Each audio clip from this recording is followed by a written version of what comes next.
shocked, but not surprised. A person stabbed in downtown Austin by a stranger. How city leaders are responding to the incident. And high temperatures today, again, much hotter than normal, but rain and cooler weather are coming.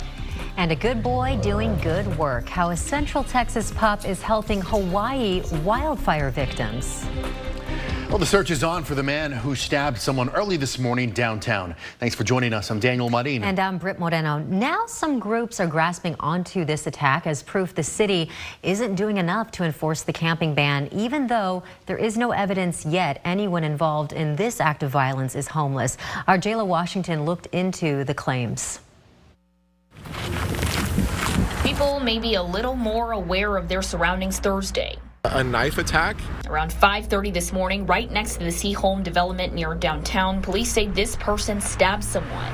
A tweet from the Austin Police Association and one of the founders of Save Austin Now claimed the victim is a teenager and did not know the attacker. This is a scary situation. Save Austin, which brought the camping ban to the ballot, is now using this latest incident and others like it to criticize city leaders. You're not going to eliminate incidents like violent incidents in our city, but you need to, if you enforce Prop B, you will minimize them significantly.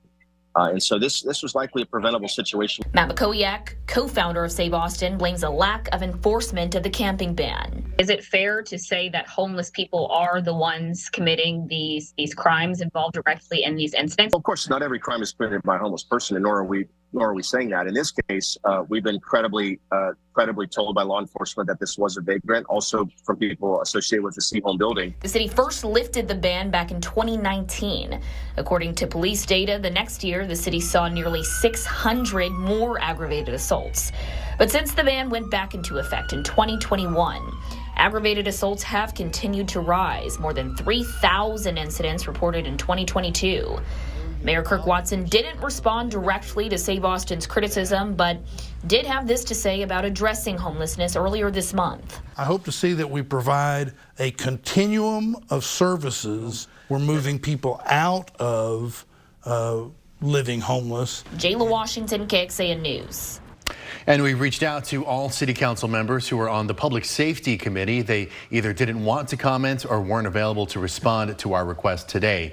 Now, in a statement today, the mayor said in part, quote, "It's very difficult to enforce the camping ban effectively and humanely without having shelter capacity and having sufficient shelter capacity. And while you can tell someone you can't camp or be in a certain place, you can't order them to go to another place." A hospice medical director has been sentenced to over 4 years in prison for his role in a $150 million scheme involving false claims to Medicare that spanned almost a decade. From 2009 to 2018, Jesus Verlar Cadena served as medical director of the Merida Group. The healthcare company operates dozens of locations in the state, even here in Austin. The Department of Justice says the organization enrolled patients with Alzheimer's and dementia and those with limited mental capacity out of group homes, nursing homes, and housing projects into hospice services, sometimes falsely telling these people they had less than 6 months to live.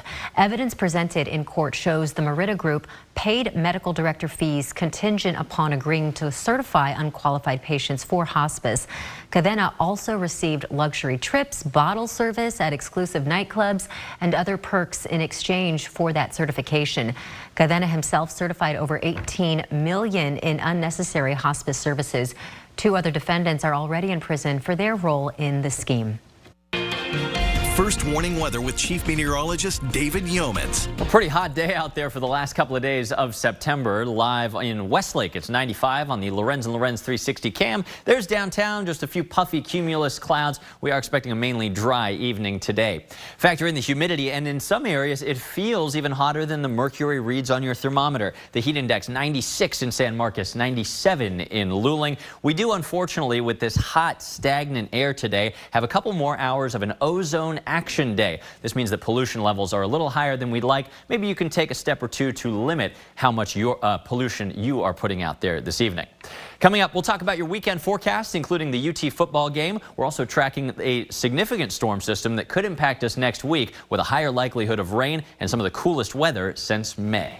David, thank you so much. A government shutdown is now days away if Congress can't agree on a funding plan. All of this as House Republicans hold their first impeachment inquiry hearing into President Biden. NBC's Alice Barr reports.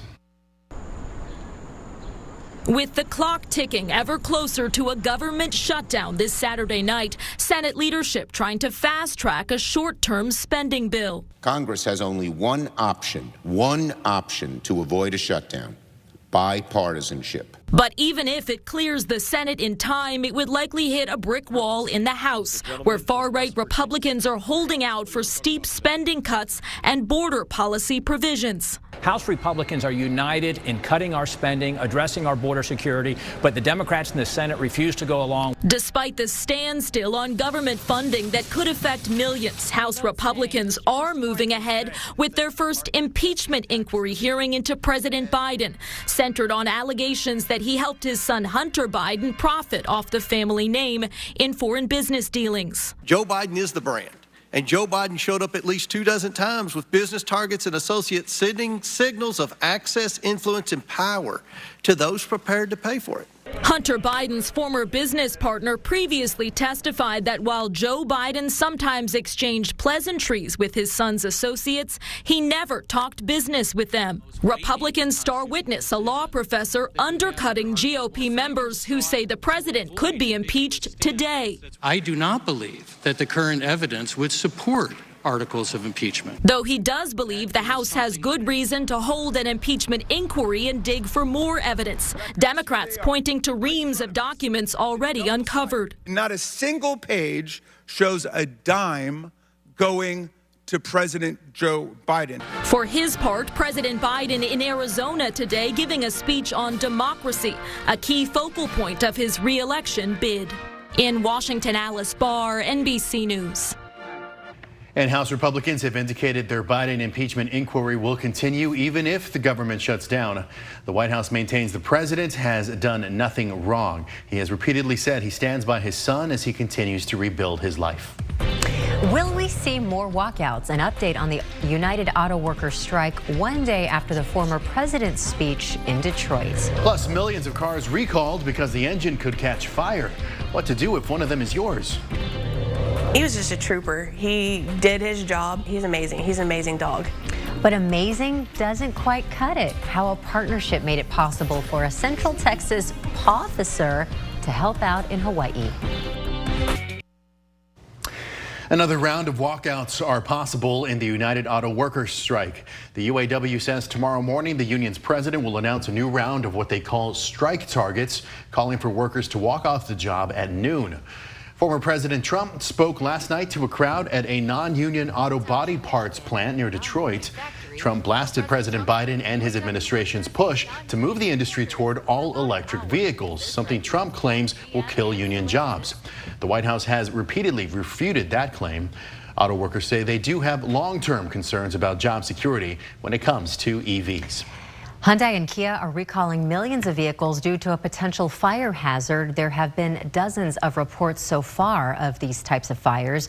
The recall covers multiple car and SUV models from 2010 through 2019, including the Hyundai Santa Fe and Kia Sorento SUVs. Now, the car makers are telling owners to park the vehicles outside due to the risk of engine compartment fires. Dealers will replace the source of the problem, the anti-lock brake fuse, for free. Kia and Hyundai said it will soon send out letters notifying owners. According to documents, Hyundai has reported 21 fires in the affected vehicles here in the U.S. and another 22 thermal incidents, including smoke, burning, and melting. Kia has reported 10 fires. Well, the Austin tradition is soon returning. The tickets on sale today to kick off the holiday season. Well, as we get every Thursday, our weekly drought monitor update is out, and the news is okay. Last week, D4 exceptional drought covered pretty much the entire area. This week, only some slight improvement in some parts of the hill country and northeast of Austin from recent rains. But the next round of rain could be better. We'll have your forecast next. This week, people are allowed back into their neighborhoods more than a month after a deadly wildfire destroyed most of Lahaina, Hawaii. Maui County has warned many dangers remain as burn sites could still be covered with hazardous materials like ash and other debris like asbestos and heavy metals. The wildfires damaged or destroyed nearly 3,000 homes and businesses. Now, the support came from all over, even right here in Texas. But this story is special because it was a furry friend from San Marcos who offered some emotional support to those in Maui. Thanks to a partnership between Maui law enforcement and the Texas State University Police Department, the school's emotional support dog embarked on the 8-hour plane ride to help first responders, volunteers, and people who lost their homes. KXAN's Sarah Alshay has the story. Officer Brady reporting for duty, this time not patrolling Texas State University, but instead Maui, helping those impacted by the devastating fire. This is an officer that lost his house, so that's what we're doing, is supporting him. For 2 weeks, Brady and the university's mental health officer, Kendra Marsteller, traveled across the island. Residents, volunteers, responders, mayor's office, prosecutor's office. So yeah, we were all over the place. Getting plenty of belly rubs and treats along the way. We were there to help with working through the feelings and at least bring some joy. Literally everybody that saw him just lit up. It was like, oh, puppy. Officers just lay and like put their leg on him and lay next to him. As an emotional support dog, Brady is trained to do this. But they smell the chemical imbalances. So I see him go up to people who you would never know was going through something. The idea came because of a partnership between the university's police department and Maui law enforcement. We actually co-host a conference, a national conference that focuses on serving victims of mass violence. We knew immediately we had to do something to help. Marsteller says there's still a lot of rebuilding, but she left encouraged. There's still hope in the community. This dynamic duo made it back to Texas just a few days ago. As they recover from the jet lag and process their experience, Marsteller says there's no doubt they do it all over again. They needed all the help they could get, all the comfort, all the support. Sarah Alsheh, KXAN News. And the university's police chief says it's the first time the duo left the state, but since they're here to help anyone hit by tragedy, this likely won't be the last time they do. How incredible. She was saying the dog literally can sense and smell when someone's sad or worried or concerned. I have a lab at home. I have a heart for labs, but that one is really special. We needed that. So helpful. So helpful. Alrighty, so you want to help us out with the weather? Sorry to segue there. I'm just going to cut to the chase. Yeah, next week we have some good stuff to talk about. Not just the same thing, broken record tonight. Let's get outside tonight where it is unusually hot on the Austonian weather cam. A little cloud producing a shadow on the Capitol. Otherwise pretty shot here looking toward the 40 acres of UT behind the Capitol. 93 degrees. Air temperatures are unusually hot area wide. We should be in the mid upper 80s this time of the year. How about lower and mid 90s? 96, one of the hot spots in Marble Falls, 92 in Dripping Springs. Only a less than 10% chance of an isolated brief shower for the next couple of hours. Rain chances not included in our forecast, just mostly clear skies right now. We had one little baby shower pop up right there. Blink and you miss it. 30 minutes ago near Fredericksburg. Not expecting much rain the rest of the evening. This weekend, if you're thinking about your plans on a Thursday night already, plan for hot and mainly dry weather. This is the weekend when we close September and open up October. Identical afternoons both days. Really hot for this time of the year in the upper 90s with matching 10% chances of a few isolated showers. That means mainly dry and hot weather for the Texas-Kansas game here in town on Saturday afternoon. Kickoff temperatures very warm at 94. Can't rule out a shower, but the chances are quite low. Winds are breezy from the south-southeast at 10 to 15, a little stronger in the upper decks. Let's fast forward to next week when a really optimistic pattern change is looking like it could deliver some of what we need. Your first look at this storm system, which is still in its developmental phase, if you will. It's way off the coast of British Columbia out here over the Pacific. It looks a little ragged right now, but soon it's going to be a big bowling ball low pressure barreling toward Texas, something we haven't seen since the springtime. This could yield a better coverage of rain than we've had in quite some time, but I do ask tonight for your patience. Where's the rain tomorrow? Where's the rain the next day? It's going to take a while to get here. Early next week, the coverage becomes a little higher, but Wednesday and Thursday, a week from today, that's the highest likelihood of more numerous showers and thunderstorms. It is still a ways out, but let me take a first stab at when to expect the rain and when a cold front may accompany it. I showed you the weather mainly dry this weekend. Early next week, still a couple scattered showers, but not a lot of coverage and rain Monday nor Tuesday. Once we get toward the middle of the week, though, Wednesday into Thursday, this is the best chance of rain, and also the cold front could be approaching. Here we are Wednesday night. Look at the cold front trekking toward our area. Currently, we're thinking the front comes through sometime on Thursday. That's important because it could cool temperatures and also provide the heaviest rain and thunderstorms you see here modeled in the yellow colors. If this model is correct, this could mean that the rain clears out in time for ACL Weekend 1's beginning next Friday. Whenever the rain clears out behind this front, we're expecting milder and less humid weather. Should feel really quite different. Over the next 8 days, all the way through next Friday when the rain's expected to clear, model number 1 showing some healthy rain totals over an inch in some areas, but model number 2 also a good one for us, showing much higher totals than that. Overall, we look at many more models than this. Everybody's averaging right now about 1.5 inches to 2.5 inches across the area. So this could be wonderful news. I ask that you stay with us for updates every day right here and in your pocket on the KXAN weather app. Remember, that change is not here yet, so dry weather continues tonight under clear skies, 73 degrees the low. Tomorrow, 10 degrees hotter than normal on the second to last day of the month, 98 degrees with a breezy southeast wind. There's your little 10% chance of a shower over the Texas football weekend. Rain chances go up to 50 or 60%, though, mid and late next week. And there's the beginnings of the cool down. Highs drop from the 90s to the 80s on Thursday, and they may drop further than this beyond the 7-day forecast. All right, David, thank you very much. Some people in Georgetown are getting some help keeping their lawns alive. Water restrictions for some in that city have moved back down to stage 2.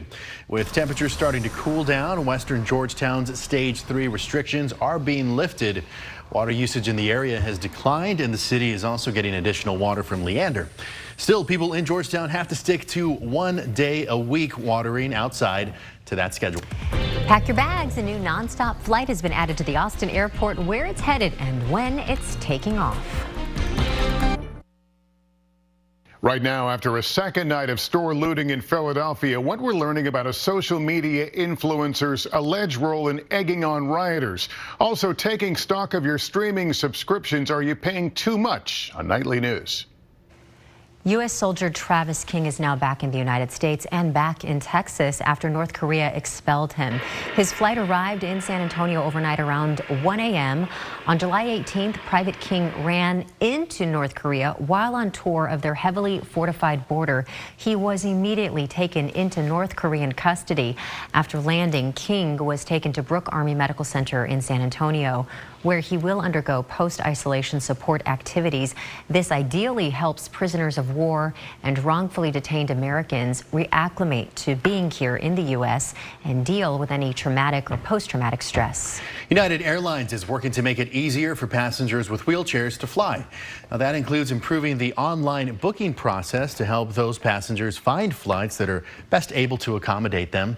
The tool on the website is meant to help those needing to check in a wheelchair, not for those needing one inside of the aircraft. Travelers also will be eligible for partial fare reimbursement if they have to book more expensive flights that are better able to help them. The changes follow an investigation into United after a person with a wheelchair was injured and later died from complications after her device was damaged during a flight.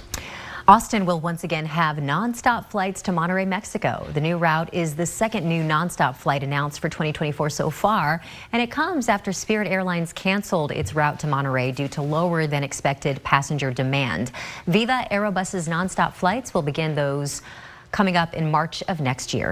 Well, it doesn't feel like it outside, but the holiday season is inching closer, and if you need any proof, well, tickets are on sale for Austin's Trail of Lights. They went on sale today.